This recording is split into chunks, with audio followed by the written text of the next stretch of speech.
Morning, everybody. Coop back with you this morning, and so is Captain McCluck.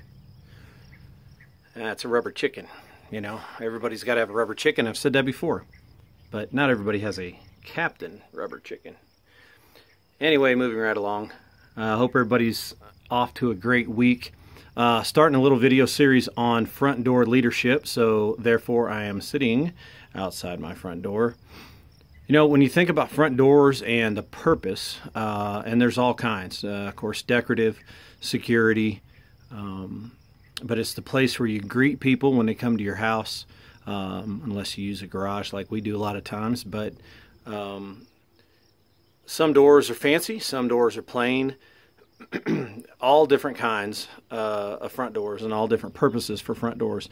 But when it comes to leadership, though, front door leadership means all of those things in and of themselves. Front door leadership means you have to be willing to greet people.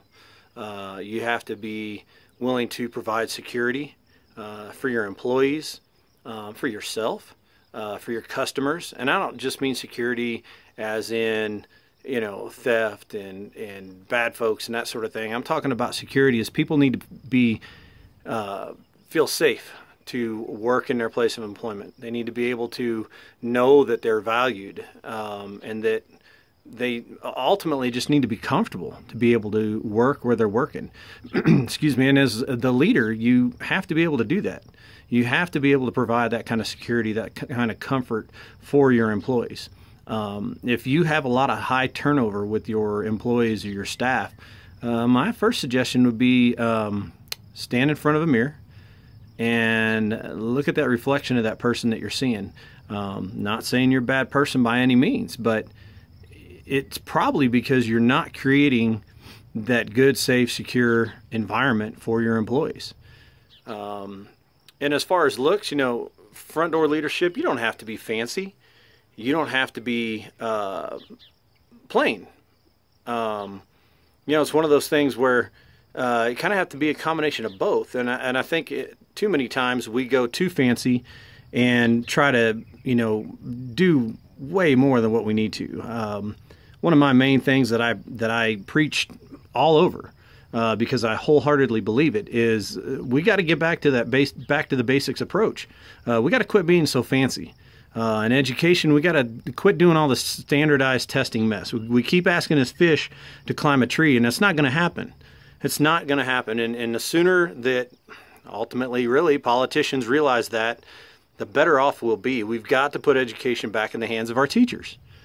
But we try to get too fancy. You know, whether it's testing all the time, whether it's asking your employees to do things and tasks that are way above what needs to be done, just because you're trying to either impress somebody or see how fancy you can be. I mean, it's pretty simple, and there's no need for that.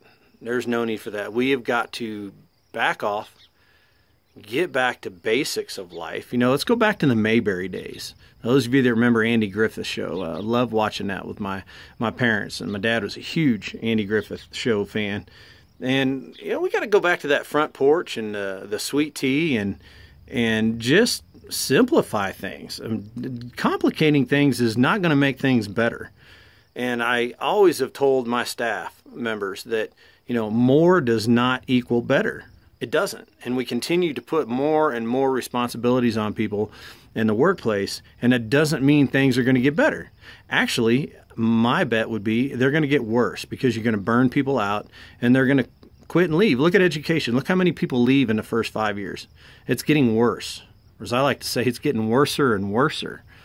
It's unbelievable. But yet we have so many administrators out there that continue to have teachers write dissertation plans for lesson plans and get all fancy. Stop. Let's simplify things and get back to the basics. You know, your front door is there for a reason. And again, it's kind of the focal point of the front of the house. And so take a look at your leadership style, those of you in leadership positions, and I would challenge you, that's everybody. Everybody's a leader. Whether you're a positive leader or negative leader, You don't have to have the title. Leadership's not about a title. Leadership's about the person. So take a look at your leadership qualities. Are you being a front door leader? Are you providing security? Are you providing that comfortable place? Are you welcoming? You know, all of it combined will make you and your place of business, organization, whatever it may be, school, make it successful and keep it successful. I'm not going to get there by being fancy. And we'll get there by simplifying things, getting back to the basics, rolling up our sleeves and working together, showing value to people. We'll achieve results and long-term sustained results. But hey, it's just Coop speaking. Hope everybody has a great week. Continue to follow me, Facebook, Coop Speaking, capital C-O-O-P, capital S-P-E-A-K-I-N. Of course, subscribe to my YouTube channel if you haven't. Please share this out. I really could use your help in sharing these videos to a lot more people. Check me out at mountaintimec.com, mountaintimec.com, also coopspeaking.com, coopspeaking.com. I'll be glad to come out to your school, to your district, to your business, to your organization, help you with anything you need leadership-wise or business-wise, or give you that outside view into what's going on to help you continue your success, reach success, whatever you may be. Coop's here to help. So have a great day, everybody. And Captain McCluck, you got anything? He's pretty quiet. He doesn't really say a whole lot. I don't know. Maybe that's just how rubber chickens are. Bye, everybody. Have a great week.